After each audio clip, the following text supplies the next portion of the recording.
We continue now at the top of Daf Bezam and Bezam Meseches Bava Kamma. This is Bava Kamma Daf Tube. The Mishnah said on the previous Summah that there are avos nezikin, and the Gemara wanted to know, are the toldos of nezikin, are they similar to the avos or not? In Hilchas Shabbos we find that the avos and the toldos, when it comes to malachos, are similar, and the Gemara is now talking about Tumah. By Tumah you have various avos, including now v'tamei meis. Tamei meis is another category. So by Tumah we find toldos and lav kiyotze behen. We find that the toldos of Tumah are not the same. They're not of the same strength as the avos at Tumah. Rashi explains v'tamei meis misha nagav a meis. Somebody who touches a meis have a av hatumah. That person becomes an av hatumah. That's the idea. That's one of the categories of av hatumah, just like shich vazera, just like sheretz. The meis atzmo avi avos hatumah, because the actual dead body is what we call avi avos hatumah. V'hanogei abo have av hatumah, and the person who touches that meis is an av hatumah. U'mitame adam v'kelim, and he can make people in Kalim Tameh. Da'achsiv kol asher yigabo hatameh yitma. It says anything that the Tameh person touches becomes Tameh. V'haikra b'tameh meis. Ksiv, the pasuk there is referring to a Tameh meis. Umashma de metameh adam, it implies that he's metameh adam, he can make people Tameh. Da'achsiv v'hanevesh hanogas v'gomer, it talks about the person who touches. And in any case, what do we find? Again, we find toldosein lav kayotze b'hen, that the toldos are not at the same level as the avos. The ilu av metameh adam v'kelim, because an avatuma, again, can be metameh adam v'kelim, can cause a person or vessel to become tameh. The ilu toldos, whereas when it comes to the toldos hatuma, ochlinu mashkin metameh, that can cause food or drink to become tameh. But adam v'kelim lo metameh, but it's not able to be metameh adam v'kelim. And so the Gemara's question is, hachamai, over here in this situation of nezikin, are the toldos similar to the avos or not? And Rashi explains, Hachamai toldos to Shabbos have a avos. Again, the toldos of Shabbos are similar to the avos. Toldos to Tumah lo have a avos. The toldos of Tumah are not similar to the avos. They're not the same strength. Vacha toldos to Nezikin mai. And the question is, over here, by toldos of Nezikin, what is of Nezikin? Is it similar or not? Mi amrinan toldos kayotze behen. Do we say the toldos are similar? Loshna av, loshna tolda. Maybe it doesn't make a difference if an av or it's a toldim, hizik mishalim, if there's damage you pay. Odil malo, maybe there are differences. That's the question of the Gemara. And to that the Gemara says, Amar Rapapa says, Yesh mehen kayotze bohen. There are some examples where they are similar. V'yesh mehen lav kayotze bohen. And there are some examples where it's not similar. And Rashi says, well, l'kaman mefarish milsa de Rapapa v'shmaitin. What Rapapa is saying will be explained later on. And the Gemara continues, Tan Rabbanan, the rabbis taught, Gimel avos nemru b'shor. There are actually 4 avos included in shore within ox. What are the 4 avos? HaKeren, v'hashein, v'haregel. One is keren, that's goring with the horns of the animal. Shein is eating, if the animal eats other people's property, other people's food, that's a damage of shein, of teeth. V'haregel, and regel is talking about the feet of the animal. If the animal should walk in the field of somebody else and cause damage, those are the 3 categories of damage that can happen by shore. And the Gemara says, Keren minolan. From where do we know this idea of keren? Tetanu Rabbanan, because the rabbis taught, ki yigach. It says that if the animal gores, ein negicha ela bekaren. What is negicha? Negicha means with the keren, with the horn. Shenemar, as it says in the pasuk, vayas lo tzidkiya ben kanana karne barzel. It talks about the karne barzel, these horns of iron. Vayomer koamar Hashem bo'elet nagaches aram. And it talks about goring, and so you see that goring is with the horns. Vayomer, and it also says bechor shoro hadar lo v'karne re'em karnav. It talks about Karen in this pasuk as well. And what does it say? It says bohem amim yenagach. It says with the horns there will be goring. And the Gemara says, "My v'yomer." What's the reason for the v'yomer? Why are we bringing the pasuk from Sefer Devarim if we just brought a pasuk from Sefer Malachim? The Gemara explains, "V'chitemer divrei Torah mi divrei Kabbalah lo yalfinan." Maybe you'll say we can't learn out divrei Torah from the Navi, from something from a pasuk in Sefer Malachim. Tashma b'chor shoro hadurlo. That's why they bring the proof from b'chor shoro hadurlo. That's a pasuk that is in the Chumash. But the Gemara says, "V'hai meilefu." But are we really even learning anything out from that pasuk in Malachim? Giloi milsa bi'alma. We're just understanding the definition of what it means goring. The negicha bekeren, who that negicha is done, that goring is done with a keren. Ella, rather, the reason we're bringing the second pasuk is mahu detema, because what might you have said? Ki polag rachmana ben tam lemud. When does the Torah make a distinction between a tam and a muad? There's a tam that gores, it only pays chatzi nezek, only pays a half of the damage if it's the first times that it's goring, but a muad means it's accustomed to goring. So when do we make such a distinction? I might have said hani mili betzlusha, that's talking about a situation where the horn is detached. Aval b'mechuberes, but maybe, let's say it gores with its horn that's attached to the body, emakula muedesi, maybe we treat all situations like that as a muad, and that's why tashma, that's why we bring the proof from the second pasuk, bechor shoro hadar lo, we talk about bechor shor, we talk about the actual horns of the animal of the shore, even when it's attached, it has that status, it has that distinction of making a distinction between tam and muad. And Rashi says, because maybe you would think, when do we make a distinction between tam and muad? Because by an axe that's a tam that is not accustomed to goring, there's only a payment of half of the damage. By muad we learn from the pasuk that it's a full payment of the damage. So I might have thought, that's by a detached horn. That would be similar to the Karen that is mentioned by Tzidkiya Kanana. We're not talking there about a natural horn. We could go in for example, the animal would grab a horn between its teeth, v'nagcha and gore in that fashion. There for sure the tam's not going to pay the full amount. That's not normal. There's no way the owners would know to watch over such a thing. But if it's goring with a normal attached horn, that's a normal thing to do for an animal. Maybe we treat it all like it's a muad, even if it's the first time it's goring. And pays nezek shalem. Tashma v'karne re'im ksiv bo negicha. That's the second pasuk. Alma mechuberes nami kar negicha. That's an attached horn. That's called negicha. Uvestam negicha, by any normal negicha. Polig rachmana ben karen tam or karen muadis. You see that the pasuk is making this distinction between tam and between muad. And the Gemara continues, Tolda de Karen Maihi. So what would be an example of a Tolda of Karen? If the Av of Karen is goring with the animal's horn, what is the Tolda? And the Gemara gives a few examples. Negifa, Neshicha, Revitza, Uveita. Negifa, Rashi says, means Shedachfa begufa, Vehizika bekavana. That means that it's pushing with its body, damaging on purpose.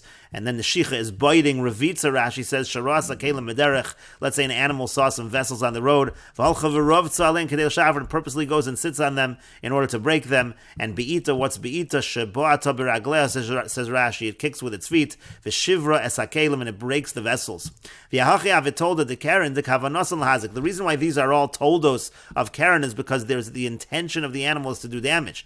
Ki Karen, that's similar to Karen. Ve'in hanol lahazik. It's not doing it for any benefit, for any pleasure. Ki Karen, that's just like Karen. Ve'in hezeko motzei tadr. This is also not like a common damage, like an animal just walking around and happens to step on something. Ve'ilgachavik ki Karen. Therefore, in all of these ways, these are similar to Karen. As long as it hasn't been warned in Bezin, brought before Bezin 3 times, bekach for this, it's not going to pay the full damage. In all of these cases, the first few times is going to be considered a tam chatzi nezek, and then once it becomes a muad, it's going to pay nezek shalim.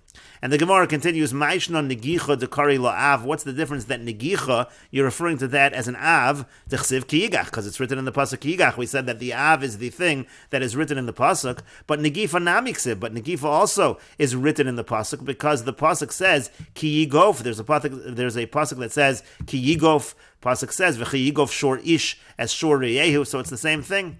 And the Gemara says, no, hai negifa negichahu. There, when the pasuk uses the word negifa, it actually is just referring to negicha. It's all the same thing there. The Tanya, as we learned in the Brisa, pasach b'negifa v'sayim b'negicha. The pasuk actually starts using the word negifa, then it ends using the word negicha. Lomar lach, that's to tell you zuhi negicha, that when we're talking about negifa, that really is negicha in that context. And the Gemara continues, Ma'ishna gabe Adam tichsiv ki yigach. Well, what's the difference by a man when it talks about goring a man? It's using this word yigach. Ma'ishna gabe behema tichsiv ki yigof. But when we're talking about one animal against the other, we use the language of ki yigof. Why do we change our terminology based on who is being gored? And the Gemara answers to that, Adam de islay mazla ksiv ki yigach. By a person who has mazel, it uses the term yigach. Behema de les la mazla, but a behema, an animal that has no mazel, ksiv ki yigof. So then the language of ki yigof is used. And also the pasuk is teaching us something along the way. That once an animal is muad, muad is accustomed to goring a person, then it's considered accustomed also to goring a behema. However, umuad lebehema, but the other way around, if it's accustomed to goring an animal, lo have a muad la'adam, that's not necessarily considered a muad to goring a person. And Rashi explains, Gabe Adam kishashor nagach Adam, when an axe gores a person, ksiv ki yigach shor asish, it actually says the language of yigach.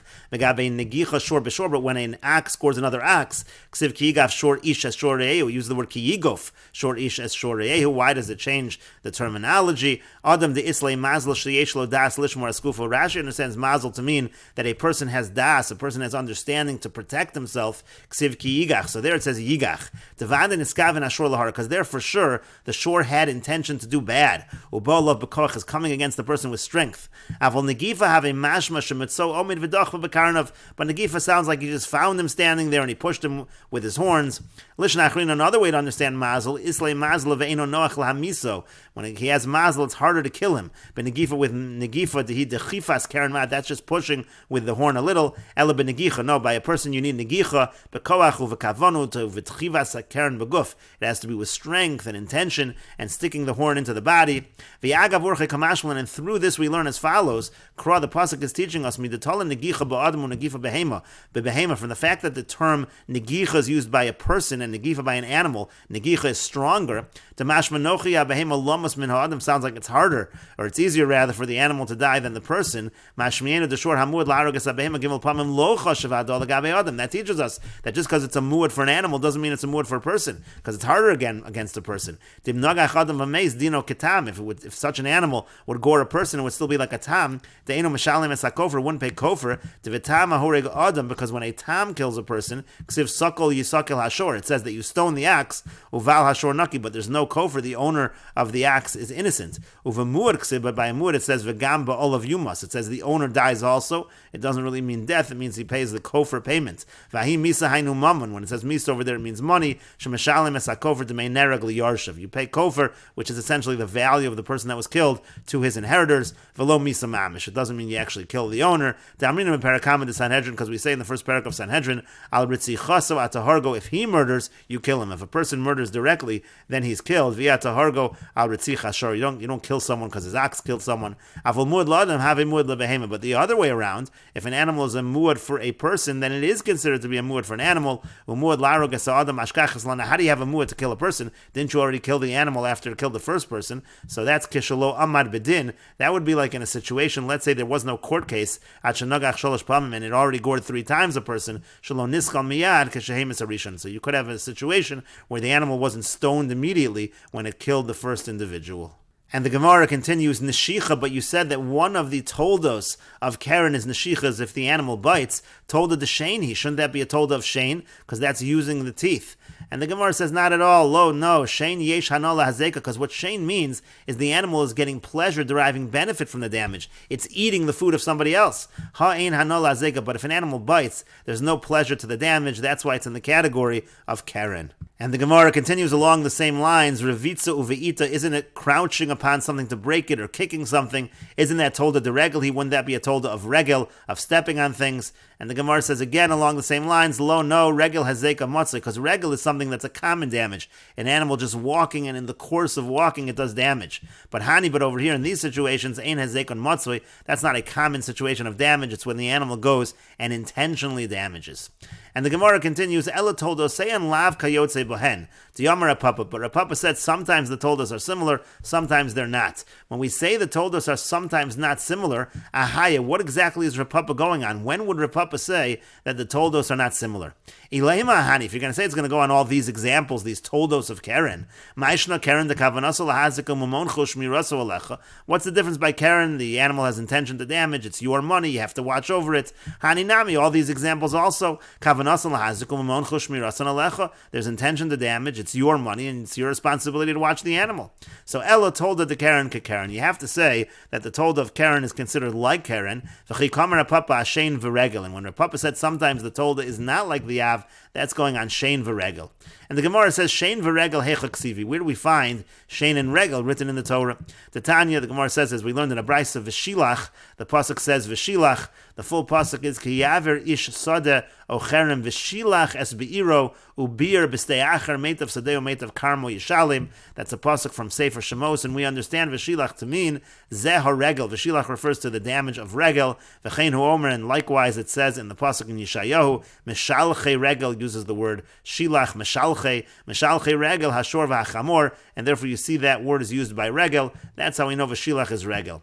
Ubir zu hashen, and ubir, that's what it says in the pasuk. Ubir, pasuk says in that same pasuk, it says v'shilach es beiro ubir b'stei acher. So that refers to shein. Zu hashen, that refers to shein. V'chein hu omer, and likewise it says in Sefer Malachim, ka'asher yevaer. It uses this term ka'asher yevaer. And that pasuk is referring to consumption with the teeth. And we will continue with this discussion in the next video on Daf Gimel Amud Aleph.